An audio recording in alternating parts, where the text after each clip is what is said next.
Hayyee ashamaa akkam jirtu jaalatamtoota fi kabajamtoota hordoftoota peejii chaayinaalee kiyya jalatti argamtan hundi keessanuu biyya keessa fi biyya alaa obboleeyyan kiyyaa jala jirtu jedheen jira baga jiraattanii tole guyyaa darbee viidiyoo gabaabduu ishee hojjannee turre har'as immoo bifa adda ta'een jechuudha ilma namaa tokko ta'ee yeroo biyya bakkaa keessa jiraatutti jedhu jechuudha.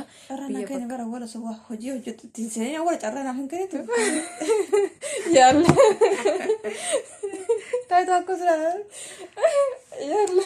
Assalamu alaikum warahmatullahi wabarakatuh. Assalamu alaikum warahmatullahi wabarakatuh. Kabajamtoota fi jaalatamtoota obboleewwan kiyyaa jirra jirtu baga jiraattanii dhiifamaa kolfaan eegalle maaliif wajjin hojjennaa inni dhufne osoo an carraan akkanitiin eeguu si deessa kutte karaa qitte taakasiti kanaafuu eegale amma. Hayyee obboleeyyan kiyya dhiifamaa anillee akka ajaa'ibaatti bifattiin dhufneen haaseetinan simachuu barbaadetinan ture.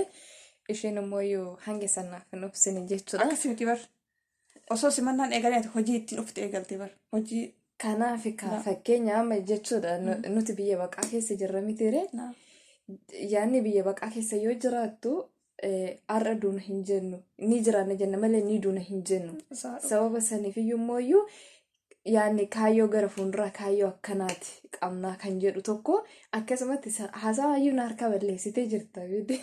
Akkasumatti ati awwaalaan dubbiin akkoo godhamtu.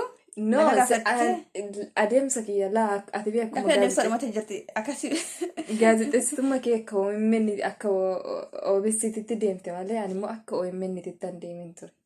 Wal faallaa jechuudha wal addaa akkitti yaadan hunduu. Wal addaa akkitti yaadan. Akkasii obboleewwan kiyya sagantaan har'a fudhannee dhufnee guyyaa hunda gaazexeessummaa osoo hin ta'in guyyaa tokko tokko gorsallee waliif kennuudhaaf OMN fi OBN jechuudha. Miidiyaa keenya lama warratti dabbarree. Guyyaa wala akkuma gartanii achirra turre har'ammootoo idichaanii waa'ee shamarran ta'e biyya alaatirraa haasa'uudhaaf nutis shamarran biyya arabaati haa ta'u gaafas wal bohaarsummaa fi wanta akkasii wanti naasofnee fi amma boodafis wal bohaarsuudhaaf waan hedduu hojjenna jennee yaadna. Inshaallah rabbiin umrii nu haa dheeressu isinis haa dheeressu waliif nu haa dhiisu. Shamarran takka biyya alaa keessa jiraattee maal hojjetti? Hojjettee hoogaltee maal taati? Maal muudatti? Kan jedhu turaayi.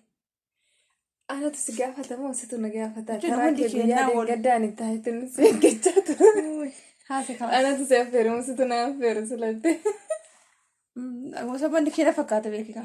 Gosa wal se'annee yeroo hundumaa wajjin haasofnuufi osoo inni na kiyyoo na fakkaate. Hayyee baay'ee gaariidha. Hayyee.